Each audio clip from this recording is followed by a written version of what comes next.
O meu pai, quando era meninote, houve um concurso na localidade onde eles moravam, aonde o que apresentasse uma estátua mais parecida com Nossa Senhora ganharia uma bolsa de estudo em Veneza. E ele fez a imagem de Nossa Senhora e era tão perfeita que ele ganhou essa bolsa de estudo porque eles eram pobres. E ele então foi estudar em Veneza através dessa bolsa de estudo que ele ganhou. Ângelo Fontanive nasce em Taibon em 1901. Uma pintura de Fontanive de 1968 revela um pouco do que é a sua cidade, a sua comune na Itália. Eu fiquei impressionado, assim, porque é uma vila, né, assim, muito erma, né, muito frio, um inverno muito longo no meio das montanhas, o sol tem um espaço reduzido para aparecer. É uma arquitetura meio derivada da necessidade, vamos dizer assim, né. Esse vilarejo sofre uma avalanche, morrem dezenas de pessoas e outras dezenas ficam desabrigadas, feridas. Nesse lugar lindo, mas no entanto com esse sofrimento, com esse desastre. No jornal La Libertà, publicado no Brasil, em sua primeira edição de 1909, publica esse desastre, que é essa nevasca, que é essa avalanche de Taibon. O jornal La Libertà passa a se chamar Il Colono Italiano em seguida, e alguns anos depois, Estafeta Riograndense. Muitos dos que vieram para cá traziam uma bagagem cultural e mantinham as relações com a Itália. E também a gente não pode esquecer que a partir dos anos 15, 20, houve toda a influência do fascismo nascente na Itália, que tinha a expectativa de formar a grande Itália ultramar. O Fontanive faz parte desse movimento porque ele junta a imprensa com a arte. E ali, a partir dos anos 26, 28, começam a aparecer e cada vez mais constantemente as suas obras, e ele também, como um retorno, começa a divulgar e apresentar a sua obra no Correio. E aí se torna um caminho de mão dupla. O Correio Riograndense apoia a obra e o Fontanive, ele apoia o Correio Riograndense dentro dessa perspectiva de uma proposta de arte e de uma proposta de igreja e de uma proposta de sociedade.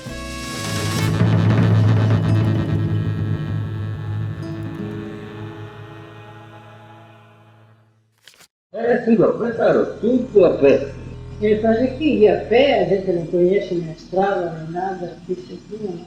Eles eram aquele carroça, com aquela rodona, com 6 mulas na frente. Lá, tudo pichaço, aquela estrada dele. E o sapato também, de cansei. Não tira o sapato. De pé no chão, não era acostumado. Com as meias, ia a pouco, rasgava tudo, porque imagina que a mulher com meia. Na carroça, assim, ia num sol que era de verão. E então a gente desceu lá, cortou uma árvore. Senta e segura a árvore, depois sombra. Segura para fazer sombra, não? Depois nossa cunhada disse, vamos parar a carroça que lá naquela roça lá tem uma melancia, uma bonita melancia, tem torcida, e vamos cortar. Parou a carroça, foi lá embaixo, cortou, era uma boa. Mas eu pensava que era melancia, não era assim a cor mesmo, né? A cor da melancia, mas era boa. Vamos, até que chegamos, passamos o rio, até que chegamos em cima do outro lado do monte. Eu juro que era. Tesouro, eu por isso. Aquela estrada lá era fofinha.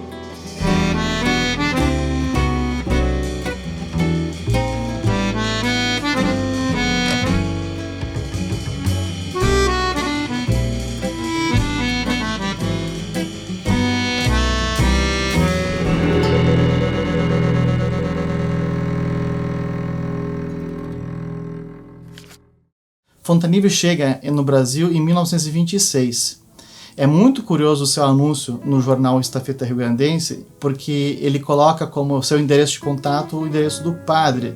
Porque imagina, nesse período na colônia, sem contato algum e transitando de um lugar a outro, tinha que ter uma base de referência. E a base, então, é o padre Cleto Benvenu. Padre Cleto Benvenu é o responsável pela boa imprensa em Porto Alegre, e através de Cleto Benvenu, Fontanive tem contato com os missionários escalabrinianos. Os missionários escalabrinianos, então, com a promessa de muitas obras nas suas novas colônias, principalmente no alto do Vale do Taquari, dão as condições para que Fontanive tome coragem de voltar à Itália, casar-se com sua amada e, a partir de 1927, vir em definitivo para o Brasil. Deve ser muito difícil isso, né? Essa vinda de Veneza. Por mais que a Itália tivesse com dificuldade, tinha uma riqueza muito grande lá, né? Cultural, né? E ele vem aqui para o interior do Rio Grande do Sul, que devia ser uma coisa muito erma, assim, né? Muito inóspita, né? Acho que foi uma vida muito difícil no começo, né? No jornal Estafeta Rio-Grandense, na edição de novembro de 1927, encontramos o anúncio da festa da paróquia e também das perspectivas de inauguração da pintura de Fontanive. Cria uma tela, toda uma cena original. Essa cena não foi interpretada até o nosso estudo porque ela não tem referências no iconográfico católico. Na igreja de São João Batista, Vila de Esperança, tem alguns elementos que remetem ao barroco. Então, na minha tese, eu coloquei que havia alguma semelhança com as pinturas de Tiepolo, porque tem uma referência ali, uma escadaria, e também a questão dos céus abertos, na visão de baixo para cima, que é uma característica das pinturas de tetos barrocos. É a história ocorrida em 1905. No vilarejo de Esperança. Esperança recebe ainda em 1896 um grupo de frades franciscanos da França que vem para abrir um convento em Esperança. A vinda desses frades franciscanos teve apoio inicial do pároco, que era um padre italiano, mas posteriormente nasceu um conflito entre esse padre italiano e esses freis. Mas esse conflito culmina com a vinda do bispo da Arquidiocese de Porto Alegre para tentar resolver esse conflito. E o conflito não é amenizado, destruíram os paramentos, as vestimentas, enfim, ninguém morreu. No dia seguinte, o bispo então retorna a Porto Alegre e envia um ofício para resolver o problema, tirou a presença da Igreja Católica em Esperança. Então, nem um lado, nem um outro. E criou-se então o sentimento na comunidade, no vilarejo de Esperança, de que teriam sido amaldiçoados pelo bispo em função deste atentado. Passaram-se os anos, a poeira baixou e chegaram então os missionários escalabrinianos para assumir essa paróquia. Os missionários escalabrinianos vêm com a profunda missão de unificar o povo. Então, nessa imagem, fica muito evidente os personagens principais dessa história. Nós temos, por um lado, o capuchinho com sua típica vestimenta, nós temos o bispo com todos os seus parâmetros que identificamos com o bispo, e nós temos uma outra pessoa que está de costas para esse grupo. E um quarto personagem dessa cena é uma pessoa que está olhando para a fotografia, esse que é supostamente um outro padre, e isso na pintura tem um significado. Eu participo dessa cena, mas eu sou espectador, eu não estou nessa cena. Então nós entendemos que deve ser o padre mecenas, o padre escalabriniano, Filippo Flesia, que encomenda a obra a Fontanive, que está com a missão de reunificar o povo. E Fontanive utiliza nessa pintura elementos típicos da pintura renascentista, que é a construção de um cenário, é como se fosse uma fotografia. Então você vai ver em perspectiva o vilarejo, as colunas de uma igreja, e separando entre o que é terreno e o que é divino. E o outro grupo de anjos carregando a cruz também em direção ao templo, enquanto isso o anjo de Deus que derrubou o demônio que as pessoas acreditavam dominar o vilarejo, e o demônio está caindo no corpo celeste.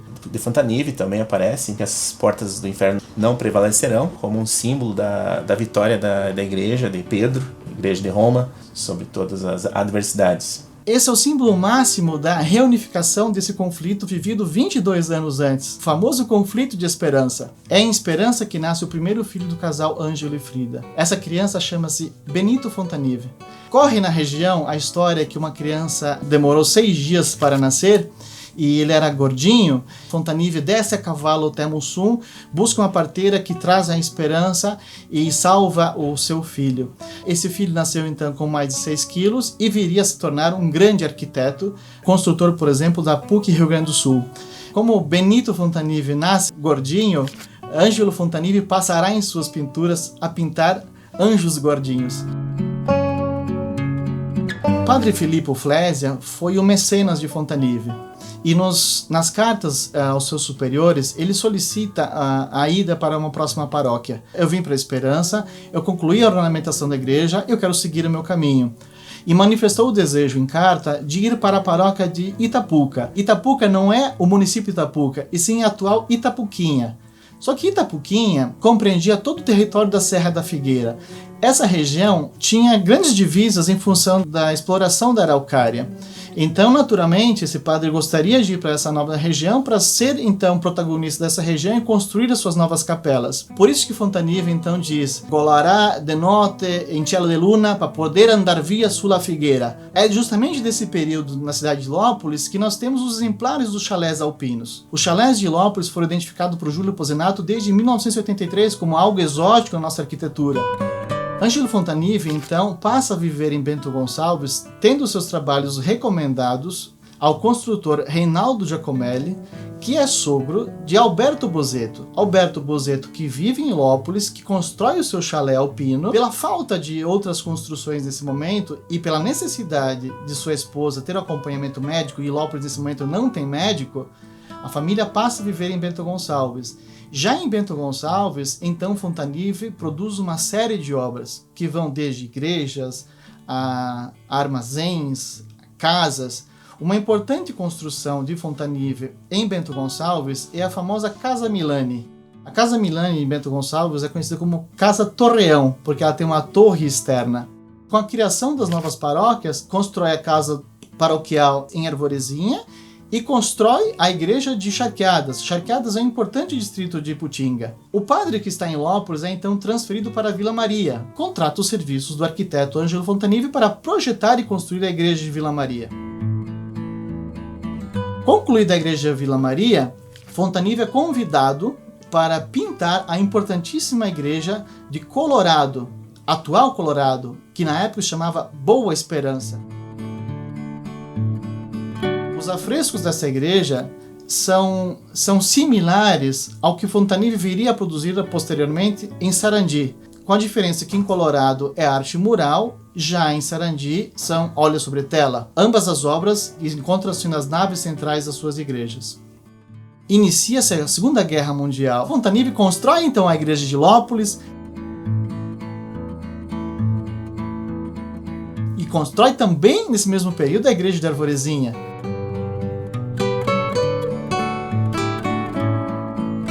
A Europa está em guerra, não se pode falar italiano na região, e o artista se encontra nessas pequenas vilas produzindo as obras importantes que são as igrejas desses locais. Essa igreja que nós estamos vendo o sino tocar foi uma das obras do seu anjo, do velho anjo, que a gente chamava ele, Vecchio Angelo. O vô assim não era uma pessoa de falar muito, o vô era um cara muito na dele, muito quieto, assim, até a palavra que eu mais encaixo ele é um cara meio taciturno, assim.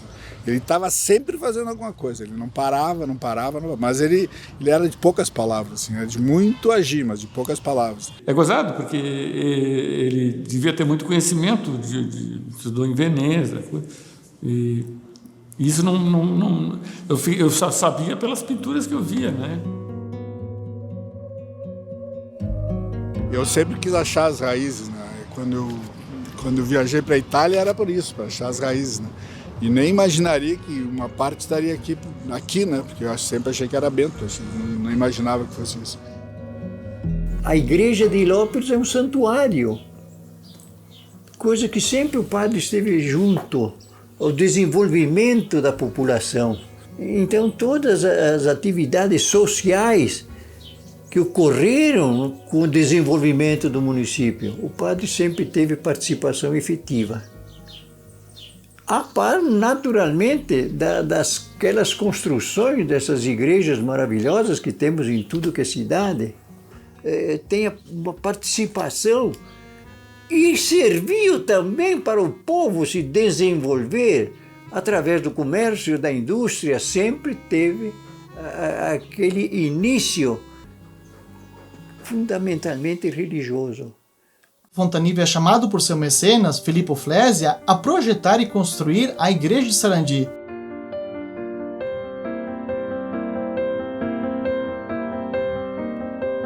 Eu nasci em Sarandi e saí de lá bebê. Mas o pai já tinha construído a igreja e praticamente pintado toda ela, né?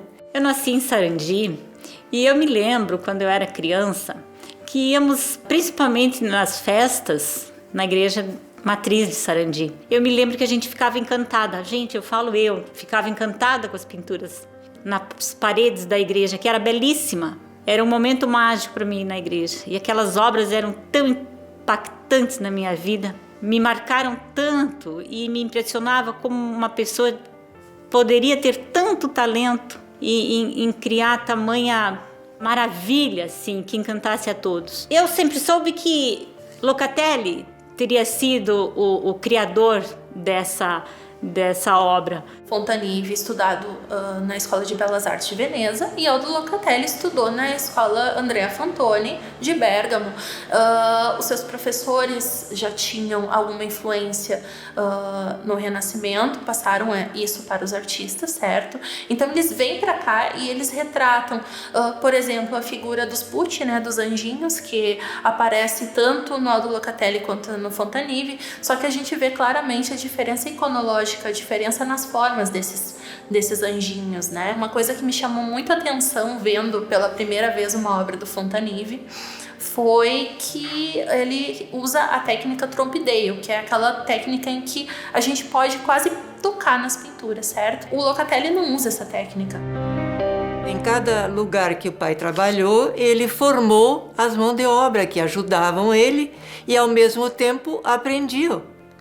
Então ele era realmente um professor. E de Bento Gonçalves, depois nós fomos para Tapejara, onde ele fez o projeto da igreja de Tapejara e chegou a construir a igreja de Tapejara.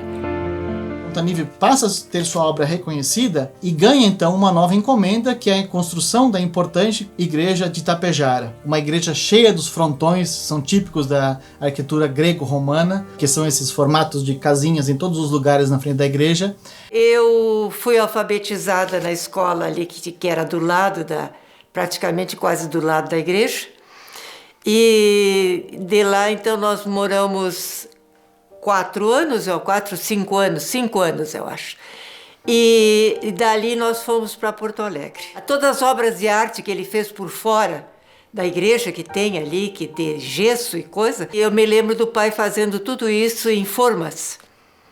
E quem ajudava ele nas férias eram os guris que eram o Benito e o Luiz. Então eles ficavam em férias de verão, no caso, e ajudavam o pai a fazer essas formas, né? E ali tinha a obra toda e aqueles montes de areia e de material, e isso tudo eu me lembro. Eu era pequena, mas me lembro de tudo isso. A escola onde eu fui alfabetizada, nós olhávamos assim para cima e víamos o pai pequenininho lá em cima nos andaimes. Na hora do recreio, nós olhávamos para lá, porque era eu e o Vades, o meu irmão. Eram os últimos, né? E então nós olhávamos para cima e o pai estava lá nos olhando, lá em cima daquele andaime, né? Pequenininho, nós olhávamos para ele, né?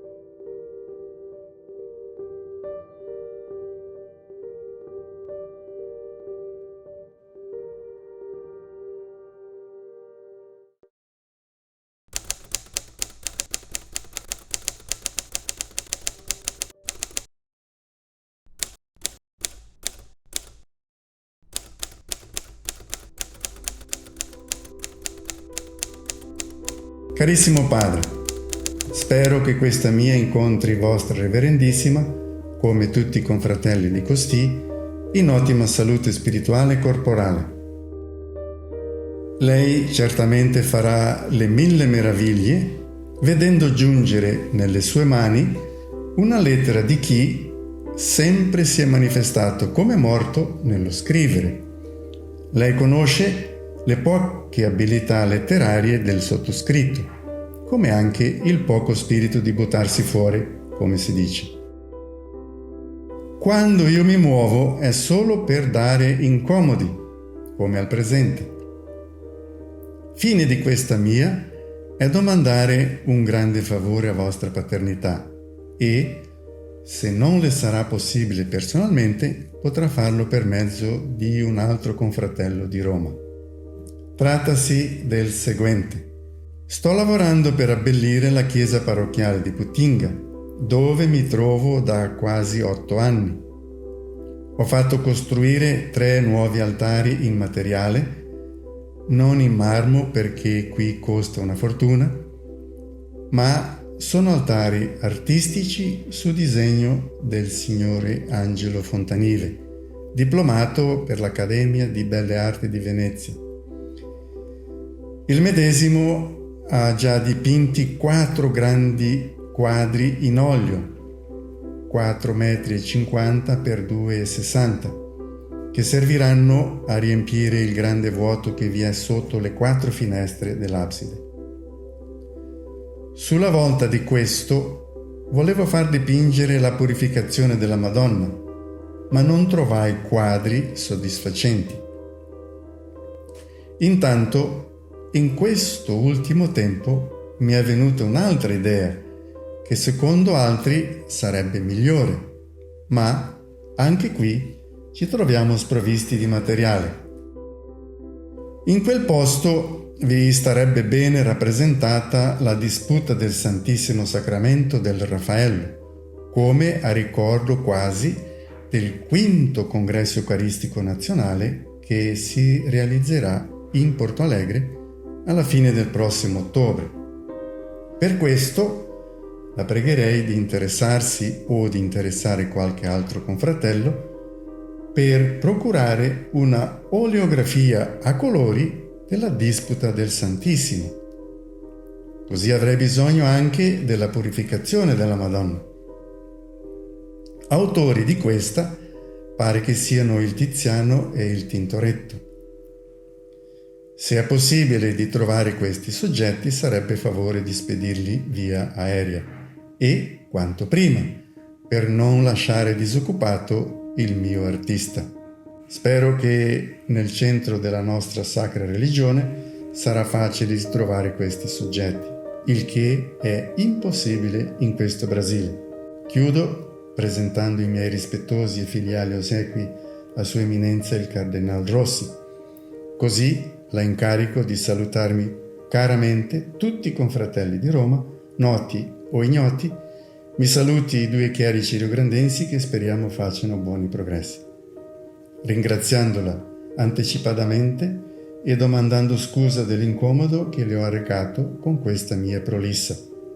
Mi professo di vostra paternità reverendissima, confratello in Gesù Cristo, padre Vittorio Di Lorenzi, missionario scalabriniano, Putinga, Rio Grande do Sul, Brasil. Olha a riqueza de detalhes que tem essa loja. Essa cúpula aqui é espetacular.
se ele pinta aquela cúpula na Renascença, ele estaria com o nome nos livros da Renascença, tu pode ter certeza absoluta disso, né? É uma coisa impressionante a cúpula. Alguns personagens não tão importantes, terrenos na pintura de Rafaelo, dão lugar aos missionários escalabrinianos que estão no vilarejo de Putinga. Como curiosidade, Rafaelo, na disputa do sacramento que está no Vaticano, pinta Urbino, sua cidade natal. Fontanive não pinta a sua cidade natal, que é Taibon, e sim pinta a Catedral de Porto Alegre, que será inaugurada no Congresso Eucarístico no final de 48. Em ocasião do Congresso Eucarístico será inaugurada a Catedral de Porto Alegre e Fontanive já homenageia antes disso lá em Putinga. Na biografia publicada na Itália pela Città Nuova, na página 832, encontramos então a referência da pintura na Catedral de Piacenza, que Fontanive reproduz em Putinga.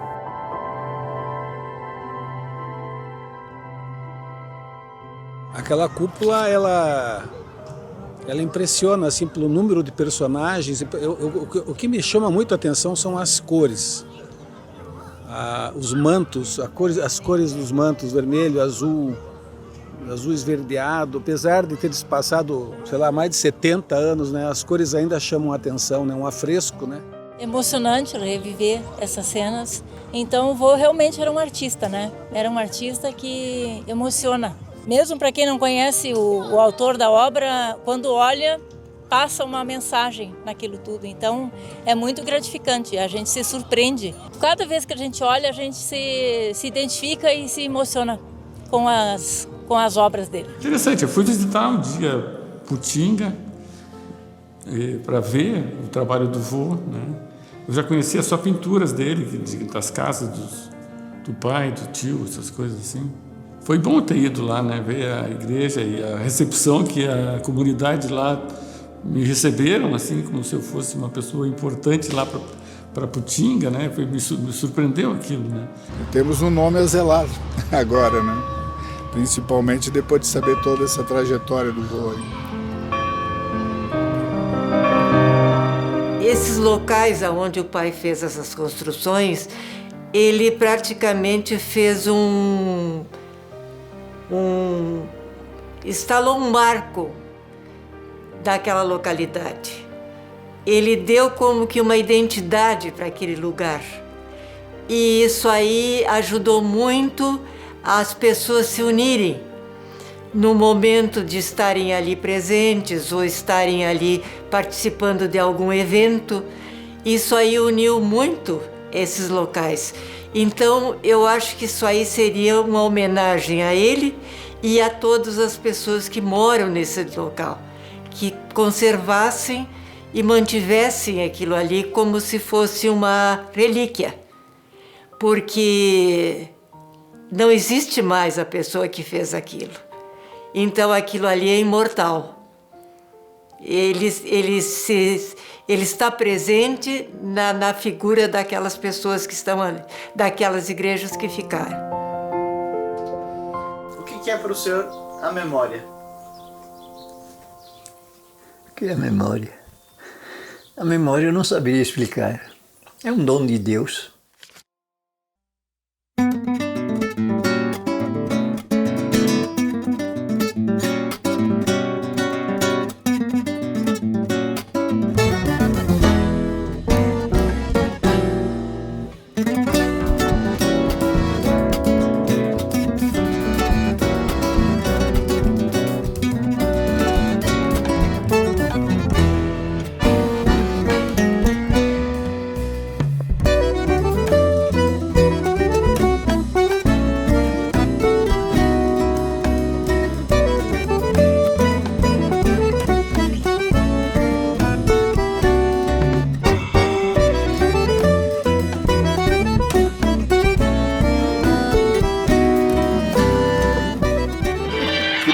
Puta.